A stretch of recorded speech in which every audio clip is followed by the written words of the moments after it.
내가 미국제 C-17 수송기 갖고 있으니까 인천공항에 또 보낼게. 현재 사우디, 그 다음에 이제 이라크까지도 다 확대가 되고 있죠. 근데 당장 뭐 카타르나 이제 쿠웨이트까지는 이제 연락이 오지 않을까, 본격적으로. 살 수 있냐? 사면은 언제 받을 수 있냐? 전차 자주포가 뭐가 필요합니까? 중동에서 지금 현재 이 항공 공습전, 탄도탄전에서 전차 자주포가 뭔 역할을 합니까? 지상전 안 하겠다 하는데. 다만 이제 천무 시스템은 이제 팔릴 것이다. 탄도타, 단거리 탄도타. 그리고 여전히 천궁2 더 팔릴 거고. 천궁2를 UAE가 보유하게 된 거는 언제이고, 다른 중동 국가들은 어느 정도 수입했는지, 현재 중동에서 K방산 영향력은 어느 정도 수준이면 어떻게 평가되는지도 궁금해요. 중동에서의 어떤 시장 장악력은 2014년도 후티, 예멘 그 반군을 상대로 이제 사우디하고 아랍에미리트 연합군이 들어가는데 지상전 중심으로. 그때 당시에 이제 미국제 제벨린 대전차 미사일이라든지 보유 다 하고 있었는데 워낙 소모율이 높다 보니까 그 유사한 제품을 찾다 보니까 2014년도 기준으로 대한민국 LIG 넥스원의 현궁이 대전차 미사일이 유사하고 성능이 좋다. 가성비가 좋고. 그래서 이제 도입을 시작으로 해서 진입을 이제 중동 시장에 본격적으로 했고, 그 다음에 이제 천무, 다연장 로켓포가 이제 얘기가 돼서 들어가고, 또 일부 이집트 같은 나라 이제 일부 국가에서는 이제 K9 자주포를 사가기 시작했고, 근데 그게 뭐 수출 실적이 그렇게 크지는 않았어요. 획득 비용을 따져보면 뭐 이렇게 우리가 유입하는 크지는 않았다가 이번에 천궁2가 이제 하나의 세트 물건이거든요. 미사일 발사기, 미사일 안에 들어간 미사일 발사기, 차량, 그다음에 지휘 통제, 그다음에 레이더 센서 차량들, 이게 하나의 형성이 되어 있기 때문에 세트이기 때문에 이게 이제 금액이 엄청나죠. 이게 크죠. 그래서 그런 측면에서 천궁2가 이제 선정이 되고 들어가기 시작했는데, 이게 공교롭게 이 아랍에미리트하고 계약을 한 게 2022년도라고 하더라고요. 그러면 그때가 바로 러우 전쟁이 발발한 해고. 그러니까 이 탄도탄의 이제 위협이 러시아가 우크라이나 타격을 처음부터 전쟁 초기부터 했기 때문에 그걸 봤기 때문에 급하게 달려와서 계약을 했는데, 왜냐면 유럽에도 그러한 좋은 제품들이 서유럽에도 많은데 미국도 있고 이 조달이 제때 안 되는 거예요. 러우 전쟁에 집중력이 이제 이 배급이 보급이 되니까. 그러면 이쪽에 보니까 중국이 있는데 이 또 중국 물건이 또 이게 제대로 성능이 나오냐 안 나오냐 알 수도 없고, 그렇게 미사일 자체가 대탄도탄 미사일이. 그리고 중국군은 대만을 쳐들어가기 위해서 자국군에 공급하는 걸 최우선시하기 때문에 시간을 절약하기 위해서. 그러면 수출 시장에서, 수입 시장에서는 결국 대한민국 제품밖에 없다고 결론이 난 거죠. 그 제품이 러시아 기술에 기반을 해서 서방 측의 어떤 소프트웨어나 알고리즘이 결합되어 있고, 차량도 서방 측, 우리 대한민국 제품으로. 그래서 상당히 이게 혼합된, 기술이 혼합됐지만 성능이 러시아제 S300, 400에 버금갈 수 있다. 요격 명중률이, 물론 중고도 미사일이지만은. 그래서 기술적인 측면, 조달 문제, 뭐 가격, 조달 시간. 왜냐면 이게 하나의 세트를 이렇게 포대별로 이게 구성을 해서 완비해서 도입을 하려면 시간이 걸리기 때문에 그 납기를 단축하기 위해서는 대한민국이 이제 그걸 잘 하기 때문에 그런 조건을 2020년에 계약을 했고, 후속으로 이제 LSM-1도 계약을 또 하게 되고. 그래서 현재 납기 전인데, 그동안 이제 4년이 흘렀죠. 만 4년이 흘렀기 때문에 올해 6월 달부터 납품을 정식으로 하기로 돼 있대요. 근데 워낙 상황이 급하게 돌아가니까 뭐 일단 만들어 놓은 미사일을 한 60에서 70개를 미사일이라도 빨리 보내달라. 왜냐면 아랍에미리트가 2개 포대를 갖고 있다고 하는데, 1개 포대는 이 도입을, 본격 도입을 앞서서 교육 훈련용, 어떤 군인들을 교육 훈련을 시켜야 되니까 그 정도로 훈련용으로 1개 포대를 가지고 있고, 하나는 천궁3가 제 시간에 안 나올 걸 대비해서 자기들 특화된 개량용을 자국 내에서 우리 한국의 대한민국의 도움을 받아서 만들기 위해서 1개 포대는 연구용 2개를 갖고 있었다는 거예요. 그래서 공식적으로 이제 국방부에서 엠바고를 걸었는데, 이제 오늘 아침에 엠바고를 걸었는데 얘기는 해줬어요. 2개 포대가 가 있는 거 맞다. 근데 하나는 훈련용이고 교육 훈련용이고 하나는 연구용이다. 근데 급하니까 다 쏜 거다. 쏘다 보니까 그 안에 있는 탄이 소모가 됐으니까 탄을 빨리 달라고 하는 거다. 그러니까 포대를 빨리 가져오라가 아니라, 그 시스템 구비 전체 구성하는 구성체가 아니라 미사일이라도 빨리 보내라. 자, 그러면 급하면은 내가 미국제 C-17 수송기 갖고 있으니까 인천공항에 또 보낼게. 근데 평상시에 무기를 실어가기 위해서 인천공항에 아랍에미리트의 C-17 수송기가 자주 와요. 그래서 이거를 하신 분들이, 이 매니아들, 군사 항공 매니아들이 많이 찍어서 좀 많이 봤어요. 사진도 갖고 있고. 인천공항에 그 들어와 있더라니까요. 그 뭐 1.54, 2.54 그쪽 사이에.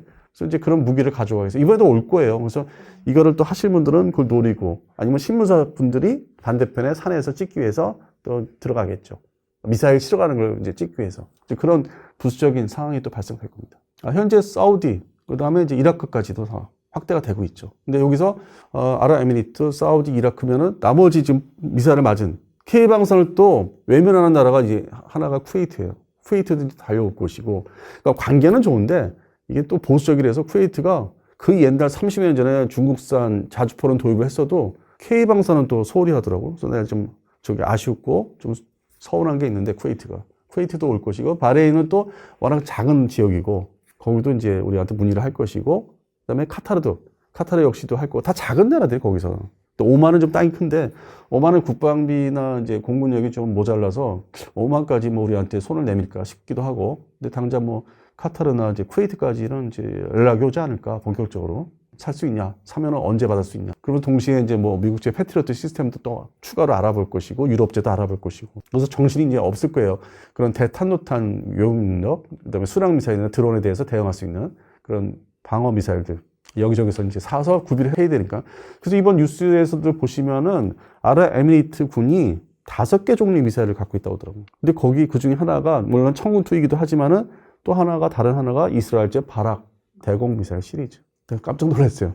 이게 엠바고를 거는 게 실제로 이게 엠바고 거는 게 이스라엘제 물가에 살 정도면은 엠바고 걸 수밖에 없고 그다음에 이란이 그걸 알기 때문에 에이요 저 친이란이야 때릴 수밖에 없다는 거예요. 그 논리가. 그리고 다 미군 기지가 있으니까 줄줄이 다 때리는 거예요. 보복 공습이라 할 수 있는데 미사일로. 그게 자연스럽다는 거죠. 지금 상황이. 근데 이게 계속 갈 상황은 아니고 좀 진정이 되는 걸 또 바라지만은 또 한 달 미만 가지 않을까. 지금은 뭐 공습이 좀 줄어들기는 했지만 서로가 쏘고 뭐 전투기 들어가는 게 전보다 줄어드는 것 같은데. 그래서 한 달 이내에 좀 끝냈으면 좋겠습니다. 천궁2로 어떤 성과를 중동에서 거둘 수 있을지 향후 K방산에서 경제적인 부분에서는 또 어떻게 될지도 궁금해서요. 근데 단순한 얘기잖아요. 이게 우선순위라는 게 있습니다. 국방비 투자하는 게 아무리 뭐 산유국이라고 하더라도 우선순위가 있고 어떤 것을 이제 이 이란을 상대로 효과를 받느냐. 그러면 그쪽 무기에 집중 투자할 수밖에 없고 서두를 수밖에 없는데 있는 그대로 현상이 대탄도탄 대공 미사일 쪽하고 층별로 저고도, 중고도, 뭐 고고도 거기에 여기저기 막 흩어져서 그 담당자들이 발주를 할 수밖에 없고 가격을 알아볼 수밖에 없고 그럼 거기에 미사일에 특화되는 거고 두 번째는 지금 카타르가 그다음에 쿠웨이트가 미국제 보잉사 전투기 가지고 격추했어요. 이란의 S-24 러시아제 전폭기를 보잉사 전투기 F-15QA로 사용해서 격추했고 쿠웨이트는 5인 사격인데 미군의 F-15E를 3대를 한 번에 떨궜어요. 그것도 미국제 전투기, 같은 보잉사 전투기인데. 그러면 이 전투기가 이스라엘과 미국의 지상 폭격도 능력을 보여주지만은, 공유저도 진짜 이거 4.5세대 전투기 좋네. 그러면은 그쪽에 더 신경 쓰게 되죠. 전력을 더 사야 되겠다. 전투기를. 근데 보십시오. 이제 대탄도탄 미사일, 방어 미사일 전투기가 특화됐습니다. 아주 성과를 보였어요. 세 번째는, 저놈들 미사일 쏘는데, 나도 유사실 대비해서 거꾸로 탄도탄을 쏴야 되겠다. 근데 미국이 이걸 알게 모르게 조금 통제하는 것도 있고, 이 서방 측에는 이 장거리 탄도탄이 이렇게 수출이 원활하지 않고 이렇게 제한이 있어요. 뭐 조약 그런 것도 있기 때문에 규제가. 그래도 살 수 있는 범위는 킬로미터, 사거리인데 500km 이하짜리는 수출하고 살 수는 있어요. 우리나라가 포함되긴 해요. 그러면 500km 이하라면은 499km예요. 법적인 490. 근데 미사일이라는 게 이게 항공 비행체이기 때문에 더 날아갈 수도 있는데 일단 규정 자체는 499km. 그래서 이번에 미국의 프리즘이라는 새로운 신형 에이테킴스 미사일을 이제 사용해서 실전 테스트 해본 거고 주한미국 걸 빼갔네 만에 하는데 또 우리나라도 이제 그 물건이 천무 다연자 로켓포 발사대에서 쏠 수 있는 그 시리즈를 개발해놔서 이게 이제 뭐 수출이 될 것 같아요. 그동안에는 미국 눈치를 본 것도 있었고 폴란드 우선이었고 이름도 뭐 좀 바꿔 수출명으로 바꿔서 뭐 CTS 뭐 이렇게 이름 바꿔서 수출이 됐는데 좀 반공개. 그러니까 엠바고로 슬쩍 걸면서도 폴란드에 들어가 있고 뭐 현지에서 조립도 한다고 하고 근데 이게 이제 중동 시장까지 진출할 가능성이 있다. 하나 에어로스페이스의 천무에서 발사할 수 있는 천무 발사대에서 발사할 수 있는 탄도탄 단거리 그게 이제 사거리가 300에서 499km 그 사이의 물건들은 판매가 될 것이다. 거기까지입니다. 제가 보는 건 전차 자주포가 뭐가 필요합니까? 중동에서 지금 현재 이 항공 공습전 탄도탄전에서 전차 자주포가 뭔 역할을 합니까? 지상전 안 하겠다 하는데 그건 폴란드 얘기입니다. 폴란드.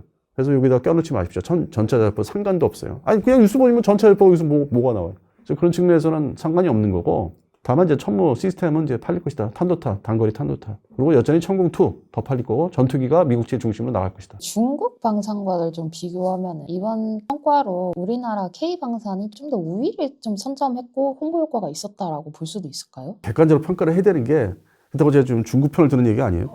이 중국산 물건이 그것도 군사 무기에 있어서 이런 정밀한 무기에 있어서 역시 러시아도 그렇고 미국도 그렇습니다. 다운그레이드, 업그레이드가 아니라 다운그레이드 버전. 성능을 좀 똑같이 안 하고 좀 성능을 조정해 낮춰서 수출하는 경우.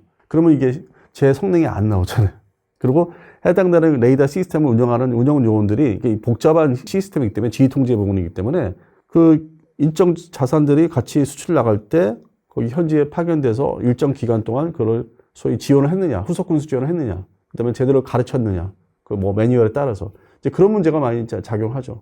그냥 외형상으로 베네수엘라나 지금의 이란이 급하게 외형상으로만 수입을 할 수 있어요. 근데 그 다음에 교육 훈련이 되게 중요하거든요. 테스트도 많이 해보고 가동해보고. 근데 또 이 판매 국가는 다운그레이드 버전을 팔기 때문에 우리가 알고 있는 성능이 안 나올 수도 있고. 그리고 이제 과대 포장 선전, 스텔스기도 잡을 수 있다, 잡았다.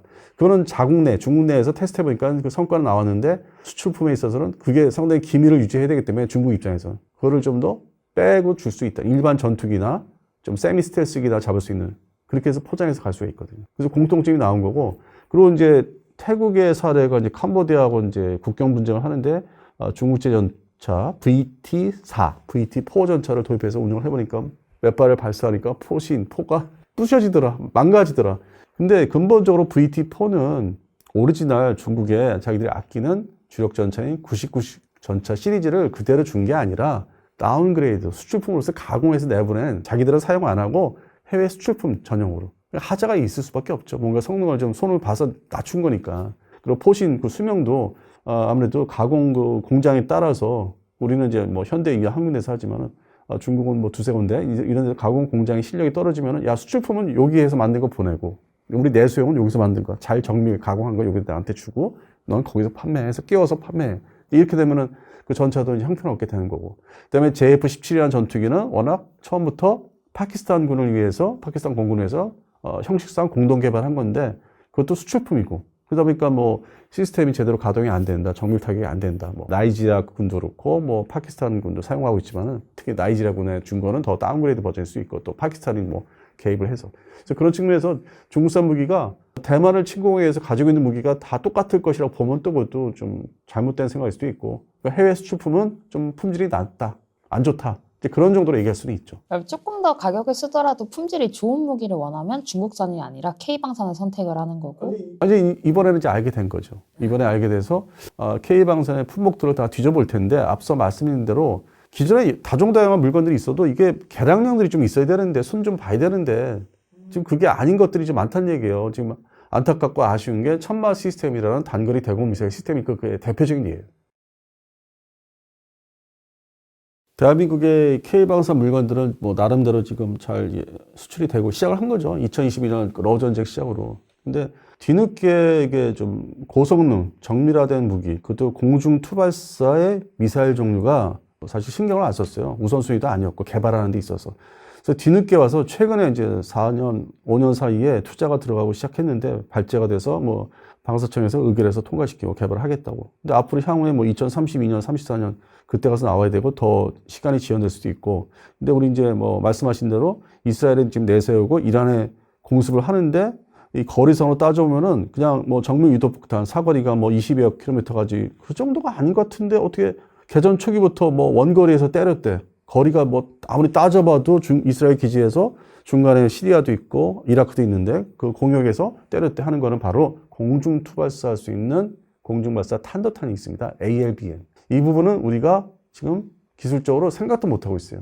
기반을 안 닦아놨어요. 근데 개발을 할 거예요. 돈을 투자하고 우리 엔지니어들이 투입이 되면은 설계해서 할 수 있는데 시간이 너무 많이 걸립니다. 지금 향후에 이거는 10년 이상 잡아야 되거든요. 그러니까 이스라엘이 지금 자랑하는 ALBM, 공중발사 탄도탄. 그래서 이게 또 새로운 과제로 지금 다가오고 있고, 그다음에 청구3라는 뭐 극초음속 미사일 잡는 미사일도 지금 개발을 또 시작을 또 했고, 그래서 K방산은 지금 가지고 완성된 물건을 이제 수출하는 정도로서 품목이 다종다양하게 갈 수가 현재 없고 제한되는 거고, 그나마 다행히도 이러한 공습전을 통해서 청국2가 이제 각광을 받는 거고. 근데 그 전에 이제 뭐 작년까지만 해도 이게 수출 성사는 다 된 거니까 주요한 나라들은. 근데 앞으로 과제는 장거리 공대지2 미사일, 뭐 공대한 미사일, 극초음속, 그다음에 지금 말씀드린 ALBM. 그러니까 개발을 해야 될 게 지금 숙제는 또 다가오고 있어요. 이게 2030년대 초반 KF-21과 연관돼서. 그래서 실제 신규 무기 개발할 거는 뭐 지상발사, 뭐 극초음속이라든지 미사일.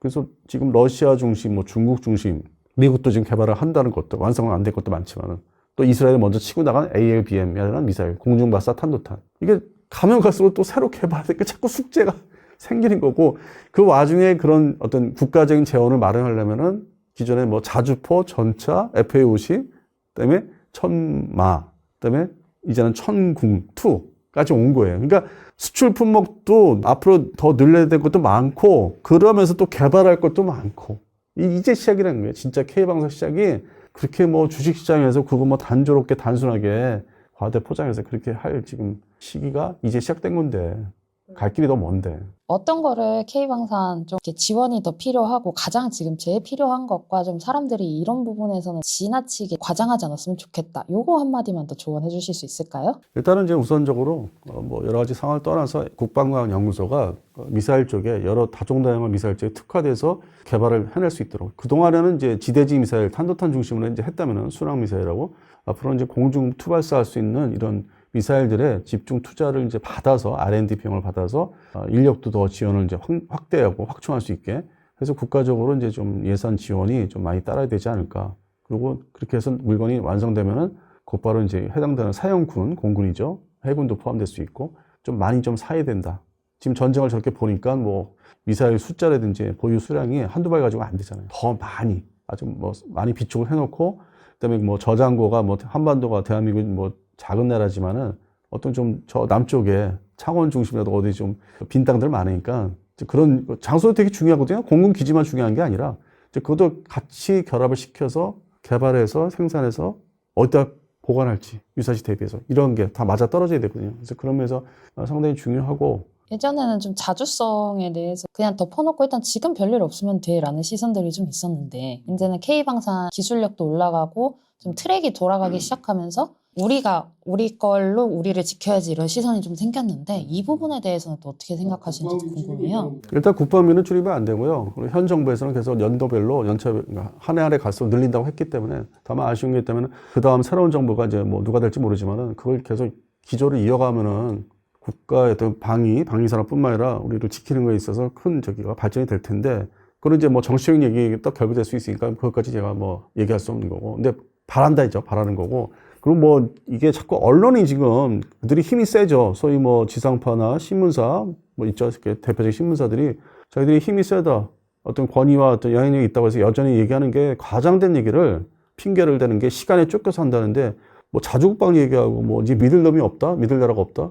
근데 과거의 역사를 다 일일이 다 들춰보면은 미국이라는 나라는 자기들의 상황에 따라서 병력을 빼간다든지 철수시키는 거, 그리고 우리한테 임무를 맡기는 거는 이미 1970년도, 69년도 닉슨 정부 때부터 그 모습을 보였어요. 그러니까 미국의 트렌드, 미국의 경제력을 보면서 역사적인 그 과정을 보면서 논평을 해야 되고 글을 써야 되는데, 그냥 뭐 대부분의 일반 젊은 기자들은 그냥 그 과거를 모르니까, 저희 같은 나이 먹은 사람들 살면서 겪은 걸 모르니까 항상 불안했어요. 이 대한민국은 항상 이 국방력이 불안했고, 미국한테 의존하면 안 된다는 걸 이미 70년대 초반부터 있었어요. 존재하고 불안불안 살았고. 근데 그러다가 안 되겠다 싶어서 이제 K방산이랑 그 옛날에 1975년부터 시작했는데, 근데 그것조차도 그 당시에 대통령이 주장을 했지만 그것조차도 미국의 지원과 어떤 여러 가지 간접적인 지원, 직접적인 지원이 따랐기 때문에 출발을 했다는 거예요. 그게 뭐 우리가 혼자 뭐 땅을 캐가면서 했던 게 아니라 미국의 어떤 합의, 지금 원잠 얘기하지만은 그 출발선상에 왔는데 단계적인 발전이 있었죠. 마치 뭐 미국이 일본을 자기들의 어떤 중국 상대로, 소련 상대로 써먹기 위해서 10년 단위로 무기 체계를 발전시켜주고 알려준 것처럼, 대한민국도 그런 과정을 우리는 70년대 중반부터 시작한 거고, 일본은 그 전부터 했었고, 50년대 중반부터. 미국의 이해관계가 그렇게 철저하고 미국의 기조는 그렇게 남아있기 때문에 어느 날 갑자기 뭐 믿을 수 없다, 그건 아닙니다. 그냥 꾸준히 내려온 거고, 많은 그 중간에 70년대, 80년대, 90년대 많은 사건들이 골아플 정도로, 해법이 안 나올 정도로 그게 계속 끊임없이 왔는데, 요즘 지금 보시는 거는 현재 현상만 가지고 믿을 수 없다는 어떤 좀 단편적 얘기를 하는데, 이 지구상의 역사, 20세기 이래로 역사는 끊임없는 미국 중심의 역사는 그렇게 왔다는 거예요. 트럼프가 유별난 것도 아니에요. 트럼프도 나이가 있기 때문에 과거에 레이건 행정부 때, 아니면 반대파의 민주당 행정부 때 어떻게 했다는 걸 다 보고 왔기 때문에 그 불만이 쌓여와서 지금은 막 나가는 식으로 얘기를 일단 뱉고 보는 거고, 그리고 또 한편으로는 우리가 트럼프 행정부 1기 때는 한미 간에 좀 불편한 게 많았는데, 2기에서는 안보 측면에서는 협력이 많이 되고 있고 정리가 되고 있고, 그 전과 다르잖아요. 물론 경제, 무역 문제, 관세 문제는 아직 정리 안 된 게 있다고 하지만은 기술적인 문제고 서로 이렇게 협의를 또 해야 되고 추가적으로 또 인내심을 가지고, 그래서 그런 측면에서는 이게 어느 날 갑자기 생긴 현상은 아니라는 거예요. 그리고 K방선은 과거에 대테러 전쟁 기간 동안에 진짜 열심히 해줬기 때문에 지금의 성과를 하나씩 하나씩 성취를 하는 거고. 근데 그 다음 2030년대를 대비를 해야 되는데 지금 뭐 이렇게 주워 먹기 급급해가지고 그 다음 생각을 과연 하는 건지. 물론 이제 세미나 장소에 여러 세미나 가면은 그런 재래식 무기에 대해서 얘기도 하지만은 전반적으로 이게 트렌드 유행이기 때문에 AI 플러스 드론만 얘기해요. 상당히 그거는 막연한 얘기거든 아직은. 그리고 미국이 지금 이란전을 하면서 뭐 베네수엘라 전쟁을 특수전을 하면서 AI 얘기하는데 그거는 이제 목표물을 이제 어떤 지정하는 거. 그거는 이제 컴퓨터의 어떤 장점인데, 그건 굳이 AI라고 할 수가 없고, 컴퓨터의 고도화 발전된 뭐, 양자 컴퓨터라든지 그런 개념에 이제 일단 중간 단계지, 판단을 해서, 이거를 뭐, 마치 우리가 터미네이터 영화에서 보듯이 그냥 뭐, 지구 멸망하는 보통 스스로 뭐, 이 AI가 하는 게 아닌, 그 전 단계잖아요, 지금 현재는. 그래서 그것도 좀 과장된 얘기다.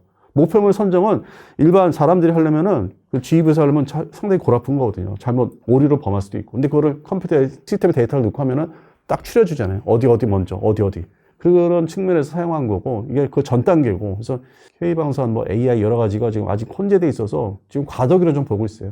그 중간에 실적을 내는 거는 이제 좋죠. 좋은데 너무 주식 개념에 너무 과도한 개념으로 인해서 언론사가 받아쓰고 서로 쿵짝쿵짝 하는 거.